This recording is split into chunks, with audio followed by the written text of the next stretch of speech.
Thank you, Greg. It's a privilege and a pleasure to be here today, and I'm so thrilled to have the opportunity for us to have a conversation. I'll introduce myself, and then I will turn it over to Colonel Campise and Tib to introduce themselves. My name's Abi Gewirtz. I am a professor at the University of Minnesota, where I have a joint appointment in the Department of Family, Social Science and the Institute of Child Development. And I have been fortunate for the past 15 years to study parenting and families, and in particular, how parents can be their children's best teachers even when they are living in times of stress and challenge and transition. And for the last 5 to 6 years, I have been working on a program and a program of research called ADAPT, which stands for After Deployment Adaptive Parenting Tools. And ADAPT has given me and my team a fantastic opportunity to learn more about the resilience of military families and how military parents are their kids' best teachers. ADAPT, as far as we know, is the first rigorously evaluated parent training program specifically developed and tested for military families. And while the goal of our research projects is primarily the testing of this program, what we have learned along the way are so much about military moms and dads and their kids, and it's been a real privilege to be on this journey. And so I'm thrilled to have the opportunity to talk with the two of you, because you have an incredibly, both of you, long and distinguished careers as mentors and experts in parenting and family. And I should turn it over to the two of you to introduce yourselves. Okay. Well, I'm Tib Campise, and I'm a licensed clinical social worker. I actually have worked in the family advocacy program for about 23 years. For those of you who may be less familiar with family advocacy, that's the DoD agency that's been tasked with the prevention, response, and intervention with families who may be at risk or who have experienced child maltreatment. And so I've held numerous positions with family advocacy. I started off as a clinician, and then for a while I was a clinical director. I then moved over to becoming the outreach manager. That was at Andrews Air Force Base. And then I worked for the Marine Corps as the director of their family advocacy program for Headquarters Marine Corps. And then I went to work at OSD, which is the Office of the Secretary of Defense, Military, Community, and Family Policy, Office of Family Readiness Policy, Family Advocacy Program. And my primary responsibilities are in it's mostly policy work, but we write the policy for the Family Advocacy Program, but I'm also the policy person for our New Parent Support Program, which is our early intervention home visiting program that we offer on installations. Your turn. Good afternoon. Typically when Tib and I present, I just introduce myself as Tib's husband, and they automatically recognize who I am because Tib is so well known in the DoD community. I'm a pediatric psychologist. I was both a therapist and a supervisor of therapists, and then I became in charge of the Air Force's suicide prevention program, and then I became in charge of their deployment behavioral health program, and then had the good fortune of being a commander twice as a squadron commander and a group commander. And in that role, I was responsible for 400 people and then 500 people as a group commander. And so the family issues, if they're not taken care of, they're very disruptive to the workplace. So it's very important to emphasize family health and family readiness. And so I've taken care of families as a therapist, as a commander, and I've served as a military parent myself, both of a daughter and a son. And we currently have 3 grandkids. And so it's not just your immediate children who are impacted by your military service, but also your grandkids, 16-year-old, 10-year-old, and an 8-year-old. And so they are intimately involved with our service. And so we've served for 28 years now. Oh, and I guess I forgot, I'm the director of the National Center for Telehealth and Technology. And Kelly is one of my superstars, so thank you, Kelly. Thank you both. That's wonderful for the wonderful introductions. So I think this is a nice place to start. Let's talk a little bit about core values, commonalities and differences between military families and civilian families. As parents, so I'm also a parent, 4 kids between the ages of 12 and 21. As parents, we want the best for our children. We all have core values. What are the differences and the similarities between military families and civilian families?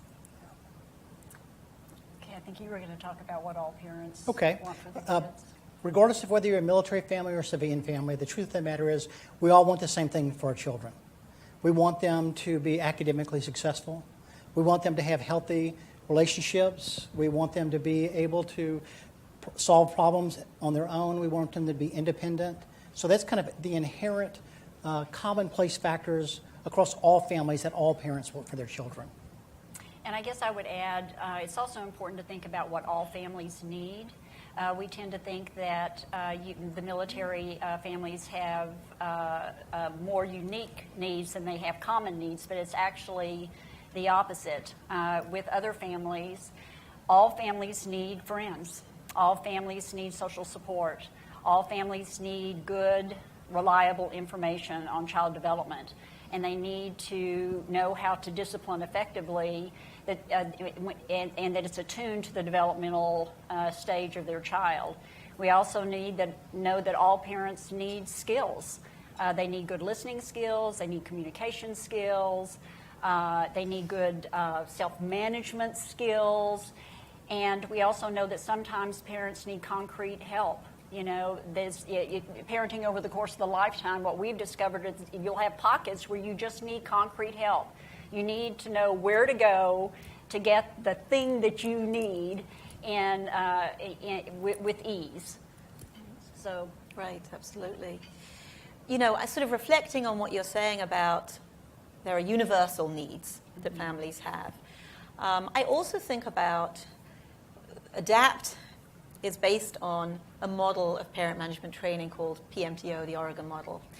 And that broader model has been implemented with civilian families around the world, mostly in the Western Hemisphere. One of the things that we do is we ask parents about their strengths and their values. And one of the things that we've learned with our military families is, A, that parents are very intentional about the values that they want to convey to their children. The value of service, the value of community, the value of education, the importance of accountability and hard work, and the importance of structure. And in fact, that's one of the reasons why our military parents say that they like having a structured supporting program, because it's so consistent with the values that they internalize as being part of the military. It's really interesting.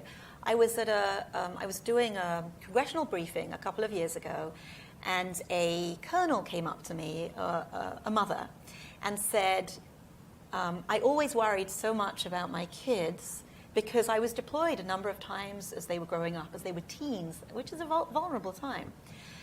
But my older daughter started college last week, and she called me and said, Mom, can you believe that there are some kids here who don't know how to do their own laundry?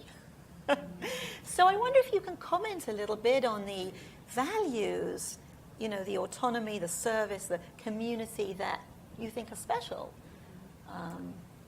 Well, I kind of think of it as like the military families fall on a bell curve. You know, you have that percentage of families that do really well under adversity. They thrive on a challenge, and they do amazing things. These really innovative, creative things with their families. And those are the families that we oftentimes see on YouTube videos, right. You know, because they love to share, you know, what they've learned and what they have accomplished. And then we have, you know, the families in the middle that sort of, you know, it's like this. And then you have families on the far end who we don't hear very much about, you know, who are on the other side of the bell curve, who really struggle. And I really liked what Dr. Koza said this morning about trying to move families closer that are on this other tail end, closer to the mean, you know, to kind of get them in a place where they feel supported as well. And I think the military community has a lot of programs in place that are geared just to do that very thing. And for me, I think the bottom line would be that every military family is different. The truth of the matter is there are families where they're incredibly resilient, as Tib mentioned, and also those that struggle. As a pediatric psychologist, I've seen kids who move from base to base to base without missing a beat. And there are other children who they move from base to base and it's just one crash after another. And then at the same time, there are kids who move 5 times and then, like my first shirt at one of my bases, came to me in tears because his daughter, who had moved so successfully, in 9th grade when they made that move, she just couldn't adjust. So we have to remember that developmentally, both individuals and the system as a family, they can be doing great, and then they come a point where they really need our services. And so we have to be careful not to become prisoners of our own perception and think that every person that we've seen in the past is going to be reflective of what we're going to see in the future. And just a great example of that is when we were stationed in England, our teenage son, we'd go traveling on the weekends, and we would get in the car, and he was all excited about the next hill. And we would drive, and then we'd say, oh, we haven't eaten today. Let's stop and eat. Well, he took his girlfriend on one of the trips, and she says, we haven't had breakfast yet. And we all just sort of looked at each other like, what? What? Then we stopped for breakfast, and then a couple hours later, she was like, we haven't stopped for lunch yet. She wanted to eat again. Right. And we got, and our assumption was, based on our teenage son, that, you just travel and you stop whenever the urge hits you, as opposed to doing something on a regular basis. So you have to realize that every family is going to be different. Every child is going to be different. Right. And one of my favorite photographs of our son is we went hiking in the Lake District. He's 17 years old. He's sitting on a rock, and he's just wet to the bone. And it's been raining all day on this hike, and he's got this huge smile on his face. Not every kid's going to be like that. And so when we take care of military families, we have to recognize the diversity, the same set of circumstances they're facing. They can respond very differently. I think it's a beautiful point. Context matters hugely, and we have multiple contexts. We have the context of the family, what you inherit. Your son, I would guess it's partly genetic and partly the environment you reared him in, that he loves new things, novelty, and he's willing to go with the flow, and he enjoys being wet. And the Lake District can be a cold and windy place as a Brit. And there are families, and we also know that resilience is a process, right? So what a child looks like at one point in his or her development is not necessarily what that child will look like at a different phase in development. But there are some, as we discussed earlier, there are some core characteristics or things that parents can do to help their kids through rocky times. And I think that's really been, I think that's something that we all have in common, that we have spent our careers trying to do, which is to help parents think about those things that will help their children to adapt against difficult contexts. And that actually is a great segue into the next question, which is about the military and times of uncertainty. Right. So we have been through a very uncertain 15 years. Of the first decade and a half of this century has largely been taken up by our involvement in 2 conflicts. And military families have had to deal with multiple deployments, extended absences, and being in conflict zones where when parents are gone, whether they're mothers, fathers, or both, there is a lot of anxiety because they're in danger. So that's one part of the uncertainty. In 2015, we are now at the stage where we're going through significant drawdowns. And that's another kind of uncertainty, a different kind of uncertainty. So I'm wondering if you can comment about that. Well, I think, like you said, the last 15 years have been really, the uncertainty has been related to deployments and reunion, reunification, reintegration, getting, always in this state of readiness, and also just dealing with the potential long-term consequences of being engaged in 2 wars. And now we're shifting to anxiety about a drawdown. And one of the benefits, I think, when I look at the last 15 years, I think what I was so impressed with was how our federal partners, but also our academic institutions and nonprofits, really rolled up their sleeves and got to work. On let's understand the needs of military families. Let's develop some tools. Let's see what we can find out doing research. And I think now the last 5 years we're really seeing the fruit of those labors in a very meaningful way, because we're just seeing these amazing research papers that are coming out after they've had a chance. The researchers have had an opportunity to kind of test these interventions out. We've seen a ton of research done on military families and resilience, so we've really learned a lot. And I think the challenge for this next phase is what can we translate or what can we bring forward, regardless of what the uncertainty is about. Is there something that we can pull from what we've learned over the last 15 years that has relevance for our military families in what they're dealing with now? There are over 1 million children in the military at any given time. And I think it's important for us to realize that most of those children, their entire lives have seen a state of conflict that their parents have been involved in, whether it's a man or a woman serving in the military. And so that's really what the children have known. And there's this new age of uncertainty, this new layer of stress with this drawdown. Because if you stop and think about it, the military emphasizes we're one big family. We're here to take care of each other. We're here to support each other. So you can imagine the angst that creates when you say, we're one big family. Oh, by the way, you 3 children are not valued. So now you need to go outside of this family and find a job elsewhere. So not only are those 3 kids impacted who suddenly are separated from the service, but also the service members that are left. Because the idea that this is a family that took care of me is very tenuous now, because you realize that your part of this family could change rapidly with you being identified as one of the individuals that need to be separated to make the military smaller. And so, that really takes away that protective factor that we all had this common mission, these common sacrifices, but you're not good enough to remain a member of this family. So I think what you're saying, Colonel Campise, is that there are multiple levels at which this uncertainty manifests. Yes. There's the family level, where we see in our research that we have parents who are coming back to families and their children are still anxious. Their fathers are no longer on the battlefields, but the children are still wanting to sleep in the parents' beds at night because they're scared. And they have high levels of worries.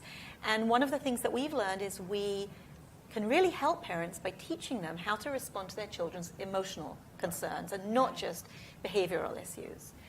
The second level is parents in the military context, which we talk about as a community, as a strong asset, but which also has its levels of uncertainty. Mm-hmm. So I think it's a very interesting sort of, anyone who wants to think about parenting in the military needs to think about it in terms of multiple contexts. When Tip and I were stationed at Andrews for 5 years, we ran a parenting group every week and a marriage class every week. And that's because as a pediatric psychologist, I would say to parents, if you really want to assist your child, gather some new tools for parenting.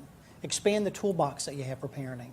And then in addition to that, we would say, if you want to be a better parent, be a better spouse. And so the marital class has really enhanced their ability to parent, because as we've heard today, if you want to impact a child's response to deployment, impact the parent's response to deployment. Right.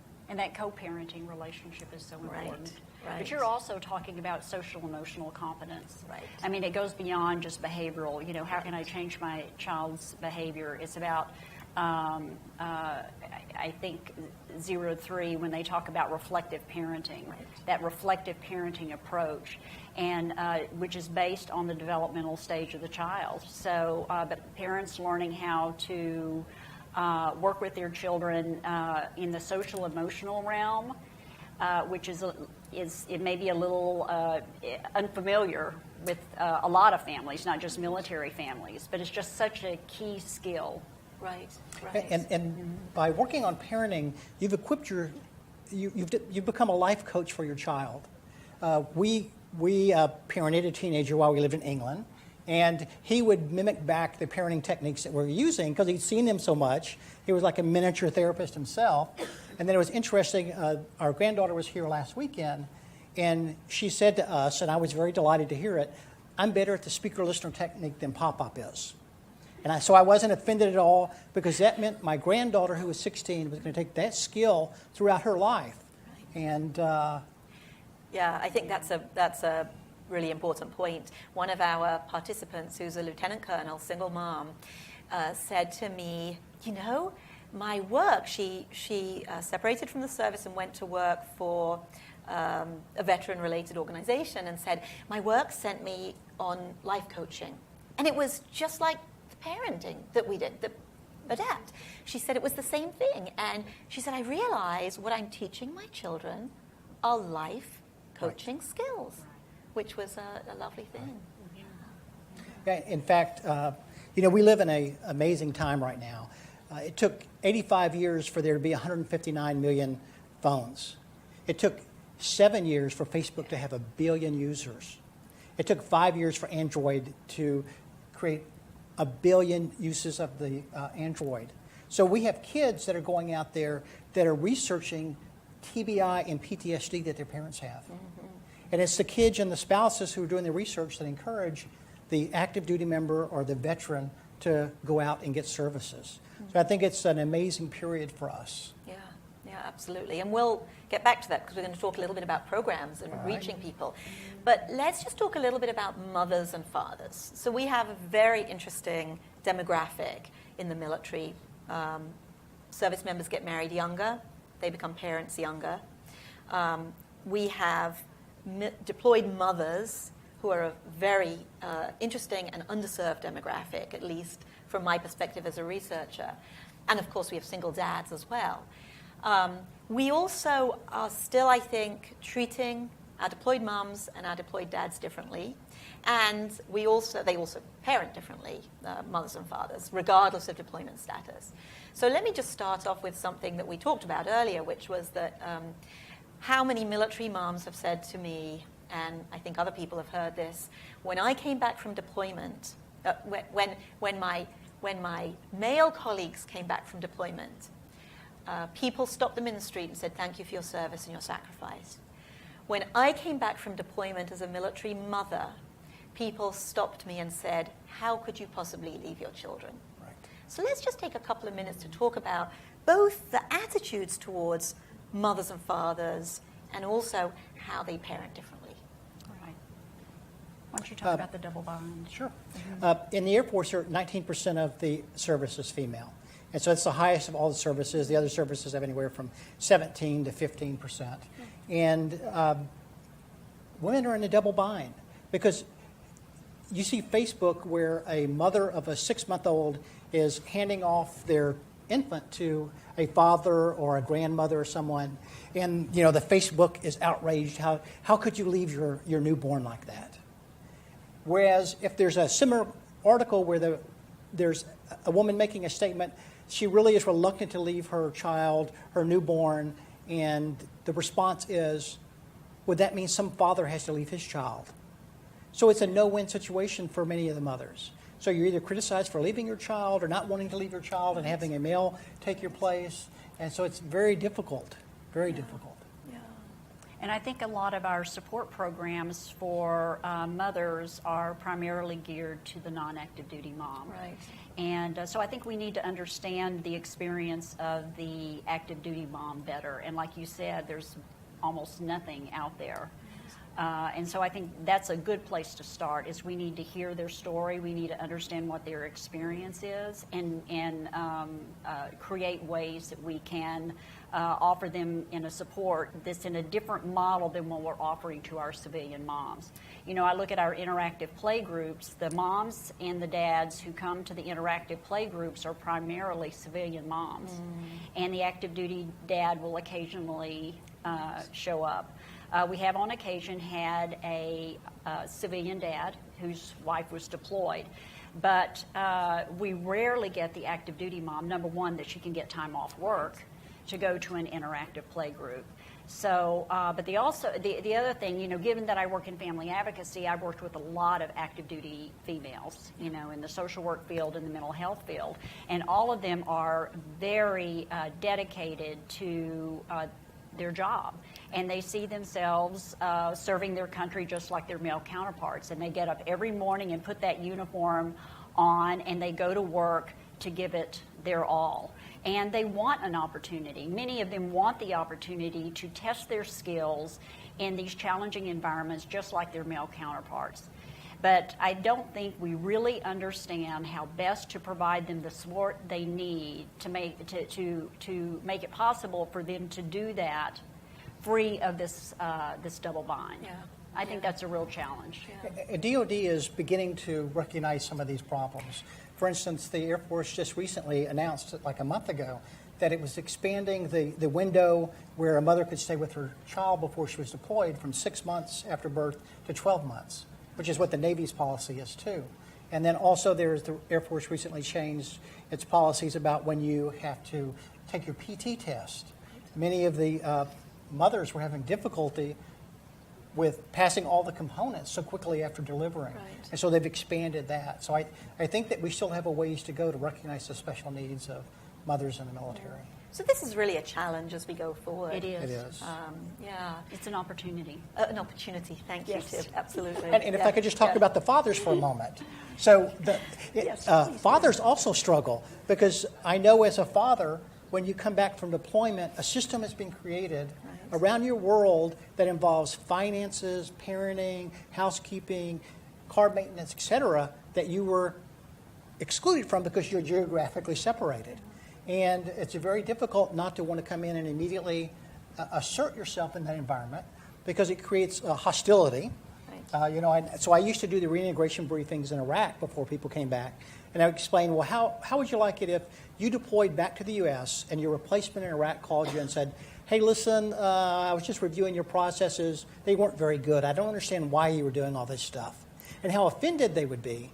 But we, as active duty members, will come back to our homes and criticize what the spouses did with money, with the car, with the kids. And, I gave those briefings. And so it was kind of I had to bite my tongue the first time I came back from deployment, because I had this red lawnmower.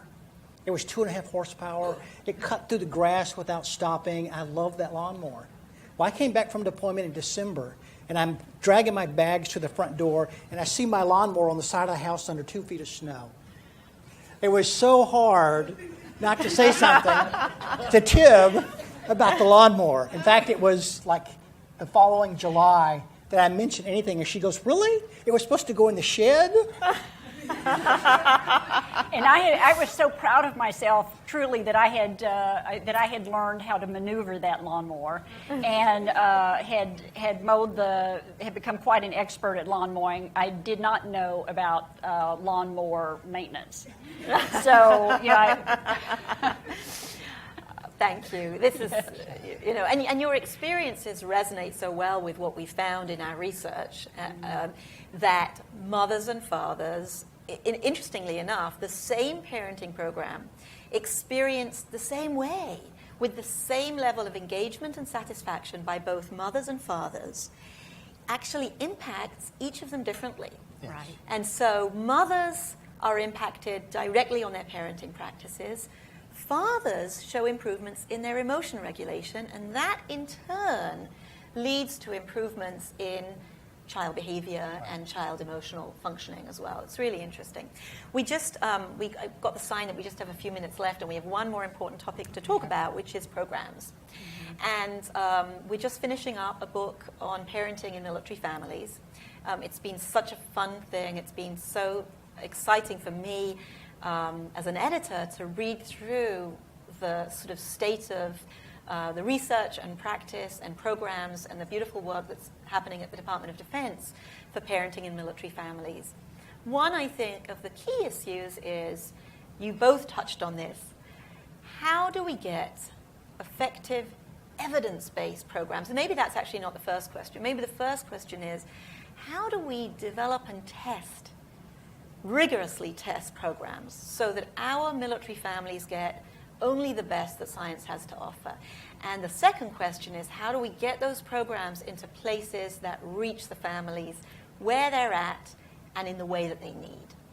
Right. Well, I'd like to say something about the just reaching families, because we struggle with that in family advocacy. You know, how can we get families involved in universal parenting programs early on? Just make it a part of their natural trajectory, and it truly is a challenge. I think it certainly starts with understanding where these young families actually live. Now, I'm a grandmother. And I'm of the generation that in the technical world, I guess I'm considered a digital immigrant. Right. And basically what that means is I use social media as a tool, you know, occasionally to kind of, you know, find information, and I'm forced to use it with my grandchildren because that's the only way that they'll communicate, and even my adult children will not answer the phone. We have to do everything through texting. And so these families are what are considered digital natives. And so what I realized is when we were looking at trying to develop a digital strategy to reach these families is that it's not a tool for digital natives. It's an environment in which they live. And that's something that we have to really understand. They live in those environments. And so we are looking at ways to build hybrid parenting programs that are, number one, positive and strength-based, but are also a hybrid, so that you get a high touch at certain points, but it's supported by high tech. And whether that's using the social media that they use to give booster shots for homework assignments, whatever it may be, to try to engage them in both worlds. And otherwise, and I think it also has to be, again, culturally sensitive to the military. But I really think we have to get really savvy at understanding how to design and deliver these hybrid programs using social media where these young families live. And it's got to be empirically validated. We were very fortunate back in the late 90s when DOD took this huge bolus of money and said, here, go create some programs to address the needs of families and military members. But the problem with that, there was no requirement to prove that it was successful. So the truth is we have all kind of programs out there, but it doesn't do you any good to have a program if you can't prove that it had an impact. So I think it's very important that we put our money into programs where there's empirical validation that it worked. And then just to talk about the digital natives, 66% of the military for active duty right now is age 34 and younger. So those are the people, earlier this morning Tim mentioned to me, these are the people who live with technology as opposed to she and I who visit technology. My phone died 2 weeks ago and I was like, oh gosh, lost my contacts. My granddaughter's phone dies, oh my gosh. I take her to ER because she is, Right. She lives on her phone. Right. And so I think it's very important for us to realize that as Dr. Koza said, 11% of the military leaves every year. Well, who's replacing those 11%? Digital natives. So we're going to come to a point to where if you're holding a workshop, no one may show up. And why is that? Because you have to go where the customers are. When Tim and I were at Andrews, as I mentioned, we ran parenting and marriage groups every week for 5 years. So we did everything possible to serve the base. We had some groups at 4, and then we said, oh, well, they need it later in the evening. We had them as late as 7. And then we discovered some people didn't want a 6-week class. They wanted a 4-week class. Some people didn't want a 4-week class. They wanted to have it on a Saturday. Some people didn't want to have a 8-hour class on Saturday. They wanted a 4-hour class on Saturday. So you go where the customers are. So if we tried to do only one of those, we would have missed 2/3 of our customers. And so we can't dictate to our customers when the services are available and how they're offered. So we've just got to be flexible, because otherwise what you'll hear is a common complaint, I had this great empirically validated program and nobody showed up.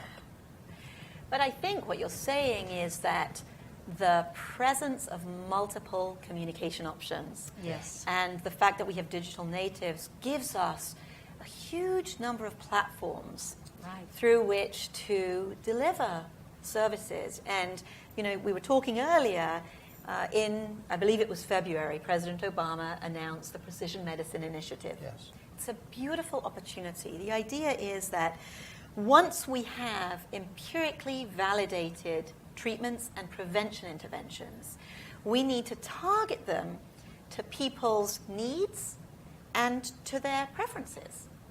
And we're very fortunate. I'm very fortunate to be involved in some research that is trying to do that with behavioral interventions as well.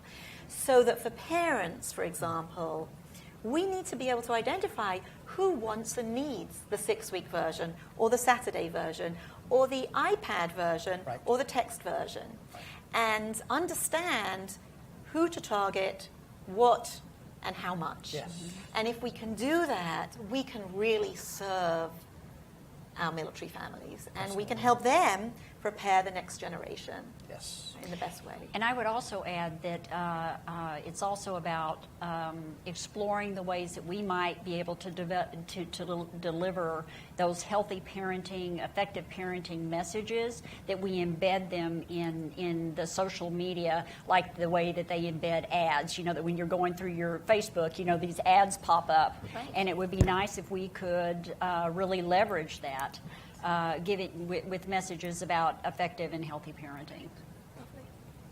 And if I might just add, we have a responsibility to get informed ourselves and educated about how to reach people.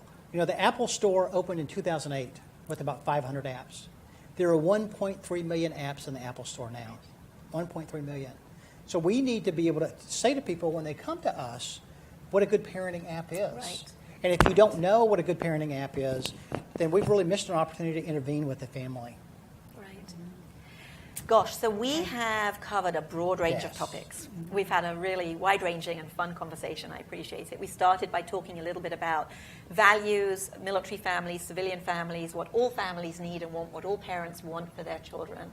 We talked a little bit about risk and uncertainty, the uncertainty both of the larger military environment and also uncertainty in terms of anxiety and how parents can help their children to deal with transitions inherent to military life as well as deployment.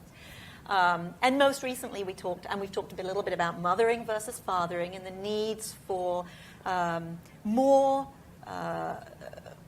services and also more learning about the needs of military moms. And then we finished by talking about how we bring the best that science has to offer in terms of empirically validated interventions to the people who need them, to the families who need them, when they need them, Yes. and how much they need them. So, yeah. Well, I appreciate the chance to have this conversation. Thank you. Yeah, good.